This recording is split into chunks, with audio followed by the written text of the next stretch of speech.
Good morning, everyone, and happy Wednesday. It's time to get up and tune into your daily BossFM morning news. I'm Megan. And I'm Kristian. And today we're continuing our celebration of Black History Month with these upcoming stories. We'll get into it. Wake the streets up. Okay. Wake the streets up.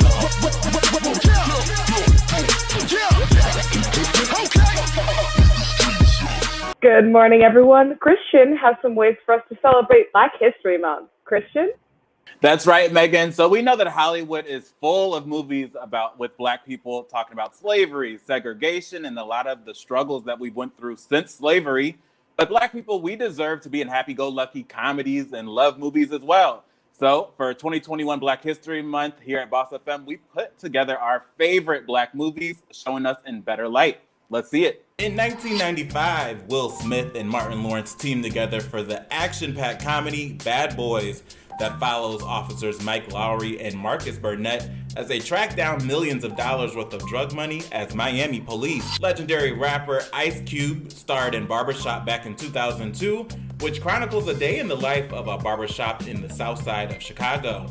Ice Cube's character inherits the struggling business from his father and immediately sells, but later comes to realize he may have made a mistake. In 1997, history was made when Brandy and Whitney Houston starred in the first multiracial casting of Cinderella. Brandy plays the Black Cinderella who's navigating life under the cruelty of her wicked stepmother, played by Bernadette Peters. Starring a young Nick Cannon, Drumline follows a drummer making the transition from his New York high school to the marching band of a fictional, historically Black college in Atlanta. Between tension with his bandmates, relationship drama, and the other challenges that come with young adulthood, Drumline is the perfect trauma-free coming-of-age film. It's 2021, and yeah, it's February, which means it's Black History Month, but we like to celebrate our Black people all year long. And it's good to see some of these sports teams now starting to see our shine as well. Megan, tell us more. Jennifer King will become the first Black female assistant coach for Washington, D.C.'s football team. King was an intern for 3 seasons before becoming an assistant coach. She has also played football professionally for 3 different women's teams. To help with her mental health, King took advice from stock car racer Dale Earnhardt Jr. He told her to only listen to criticism coming from her inner circle and to ignore the comments on social media and other platforms. King said, quote, "I didn't have anyone that looked anything like me working. To be able to see that, I think, is big," end quote. She said in a couple interviews that she worked really hard to make sure that she could get to this place because she wanted that representation that she didn't have as a child to be available to everyone else. Next up, Kristian has some more information about another first.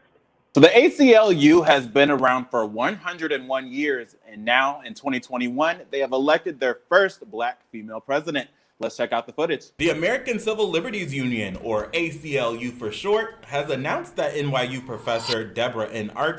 will become their first Black president in the 101-year history of the organization. As the 8th president, Archer will serve as the chair of its board of directors, supervise organizational business, and set strategy in terms of civil liberties policies. According to PBS NewsHour, Archer and the ACLU are expected to prioritize civil rights and racial justice in communities of color. The ACLU joined the DC chapter of the Black Lives Matter organization in suing the federal government this summer, citing a violation of protesters' rights as the officers used flashbangs, tear gas, smoke canisters, and rubber bullets to forcibly remove protesters out of the square near the White House. The executive director confirmed that among its racial justice work, the ACLU will prioritize voting rights, revoking the Trump administration's immigration policies, and joining in efforts to give mothers more options in their childbirth decisions in healthcare. So the first things that they're slated to be working on are voter injustices, which we've seen, especially 2020, the push for getting people elected and making sure that everybody's vote is counted.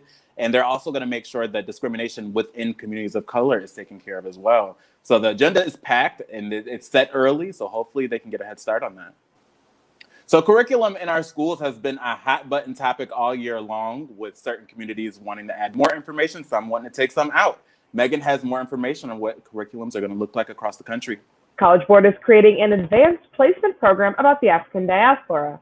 The program has just finished a 3-year test run where the African Diaspora Consortium and other organizations collaborated. Ernest Morrell, a co-chair on the AP committee, said, quote, "I think there's going to be a convergence between the work we are doing and the larger universe demanding some form of racial justice," end quote. The curriculum has been created to be very flexible, allowing customization depending on location and class structure. Over 100 teachers have been trained on the curriculum and are going to start classes in the fall. One of the questions AP is trying to answer is, can a widely available college-level curriculum based on the Black experience boost Black students to greater academic success? And I'm really excited to see if this question actually gets an answer or not. February is Black History Month, so today we will be giving you even more facts celebrating Black culture.